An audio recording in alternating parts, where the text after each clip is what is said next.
بسم اللہ الرحمن الرحیم۔ السلام علیکم۔ آسمانی دنیا کی گہما گہمی کسی بڑی خبر کی نوید سنا رہی تھی۔ جوں جوں وقت گزرتا جا رہا تھا، تسبیح و تحلیل میں مصروف فرشتوں کے تجسس اور بے چینی میں اضافہ ہوتا جا رہا تھا۔ نظر بیت المعمور پر تھی اور کان اللہ کی پکار کے منتظر۔ بالآخر انتظار کی گھڑیاں ختم ہوئی اور رب ذوالجلال کا حکم فضا میں بلند ہوا، میں زمین پر اپنا نائب بنانے والا ہوں۔ فرشتے اس فیصلے پر حیران تھے اور متعجب بھی۔ ان کا خیال تھا کہ جنات کی طرح یہ بھی زمین پر لڑائی جھگڑا اور فساد کریں گے۔ چنانچہ انہوں نے اس فیصلے کی حکمت معلوم کرنے کی غرض سے ڈرتے ڈرتے عرض کیا، اے ہمارے رب، ایسے شخص کو کیوں پیدا کرتا ہے جو زمین میں فساد کرے اور خون بہائے، اور ہم تیری تسبیح، حمد اور پاکیزگی بیان کرنے والے ہیں۔ اللہ تعالیٰ نے فرمایا، جو میں جانتا ہوں تم نہیں جانتے۔ اللہ تعالیٰ نے حضرت جبریل علیہ السلام کو حکم دیا کہ کرۂ ارض سے مٹی لے کر آؤ۔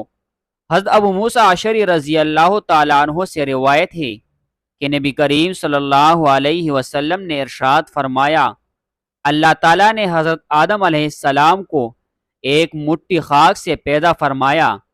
یہ مٹی تمام روئے زمین سے حاصل کی گئی تھی۔ یہی وجہ ہے کہ حضرت آدم علیہ السلام کی نسل میں مختلف رنگ و زبان کے لوگ پائے جاتے ہیں۔ حضرت ابو ہریرہ رضی اللہ تعالیٰ عنہ سے روایت ہے کہ حضور اکرم صلی اللہ علیہ وسلم نے فرمایا کہ جب اللہ نے آدم علیہ السلام کو پیدا فرمایا اور ان میں روح پھونکی تو ان کو چینک، جس پر انہوں نے الحمدللہ کہا۔ یوں سب سے پہلے ان کے منہ سے اللہ کی حمد نکلی، پھر اللہ نے یرحمک ربک فرمایا۔ اللہ تعالیٰ نے حضرت آدم علیہ السلام کو 4 عظیم شرف اور مرتبے عطا فرمائی۔ نمبر 1، اپنے ہاتھ سے پیدا فرمایا۔ نمبر 2، روح پھونکی۔ نمبر 3، فرشتوں کو سجدہ کرنے کا حکم فرمایا۔ نمبر 4، اشیاء کے ناموں کے علم سے سرفراز فرمایا۔ فرشتوں کو حکم سجدہ۔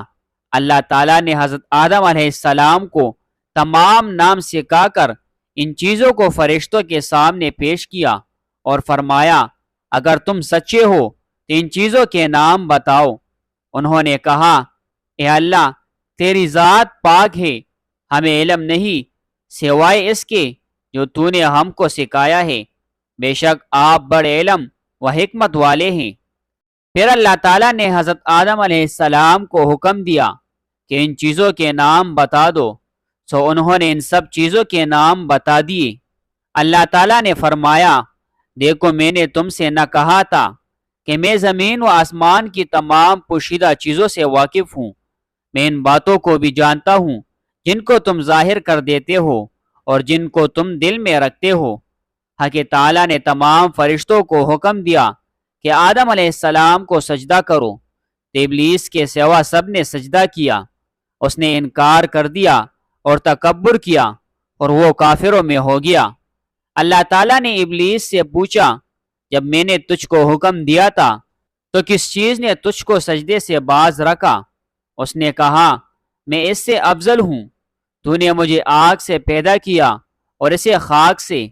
اللہ نے فرمایا، تو بحشت سے اتر جا، تجھے حق نہیں کہ تو یہاں رہ کر غرور کرے، بس نکل جا، بے شک تو ذلیلوں میں سے ہے۔ اس نے کہا، مجھے اس دن تک مہلت عطا فرمائے جس دن قیامت آئے گی۔ اللہ نے شیطان کو مہلت عطا فرما دی تو اس نے کہا، اب میں تیرے بندوں کو قیامت تک بہکاؤں گا، آگے سے، پیچھے سے، دائیں سے، بائیں سے۔ اللہ نے فرمایا، جو لوگ تیری پیروی کریں گے میں تجھ سمیت ان سب سے جہنم بھر دوں گا۔